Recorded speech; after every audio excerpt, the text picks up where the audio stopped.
السلام علیکم ورحمۃ اللہ وبرکاتہ۔ پیارے دوستو، ساتھیوں، میں ہوں سید جنید میاں قادری، جو آپ کے سامنے حاضر ہوں ایک نئی ویڈیو کے ساتھ۔ پیارے دوستو، ہمارے سبسکرائبرز میں سے کچھ لوگوں نے ہمیں کہا ہے کہ آپ اس ٹاپک پر ویڈیو بنائیں، یعنی اس ٹاپک کو بتائیے کہ عورتوں کا مارکیٹوں میں جو دکانیں ہوتی ہیں چوڑیوں کی، تو دکان والوں سے چوڑی پہننا کیسا ہے؟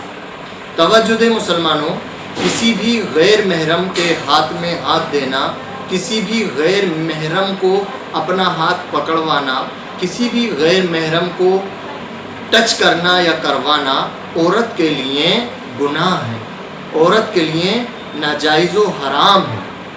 اس لیے مسلمانوں، اس چیز کا جواب یہ ہے کہ عورتیں مارکیٹوں میں جو چوڑی لینے کے لیے جاتی ہیں، وہ چوڑی لے کر کے گھر پر آ جائیں، دکاندار سے اپنی پرانی چوڑی لے کر کے جائیں کہ اس سائز کی ہمیں چوڑی دے دیجیے۔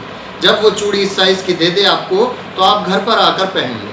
اگر جو عورتیں مارکیٹ میں دکانوں پر غیر محرم سے چوڑیاں پہنتی ہیں، ان سے اپنا ہاتھ ان کے ہاتھ میں دیتی ہیں، دیے جاتا ہے، ظاہر سی بات ہے، جب وہ چوڑی پہنائے گا تو اس طریقے سے چڑھائے گا اوپر کو، تو وہ ناجائز و حرام ہے۔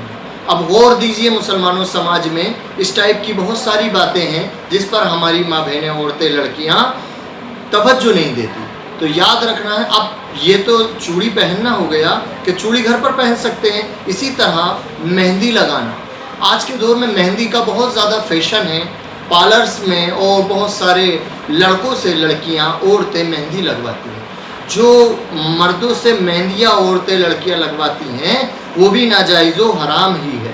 اس کی وجہ بھی یہی ہے کہ ہاتھ پہ مہندی لگ رہی ہے تو اسی طرح جیسے چوڑی پہننے کے لیے ہاتھ مرد کو دیا جاتا ہے، اسی طریقے سے مہندی کے لیے ہاتھ، پیر عورتیں، لڑکیاں مردوں کے ہاتھ میں دے دیتی ہیں۔ تو یہ چیزیں بہت ہمارے سماج میں پھیلتی جا رہی ہیں کہ مہندی کا پرکوپ، مہندی لگوانے کا سلسلہ مردوں سے، لڑکوں سے بہت ہے۔ تو یاد رکھیے، جو لڑکیاں، جو عورتیں، جو بہویں کسی غیر محرم کے ہاتھ میں ہاتھ دے کر مہندیاں لگوا رہی ہیں، وہ بھی ناجائز و حرام ہی ہے۔ تو توجہ دینا ہے مسلمانوں۔ اب جس ٹائپ سے یہ ہمارے کسی عزیز نے سبسکرائبرز میں سے یہ ہم سے سوال کیا، اس ٹائپ سے آپ بھی کچھ سوال کر سکتے ہیں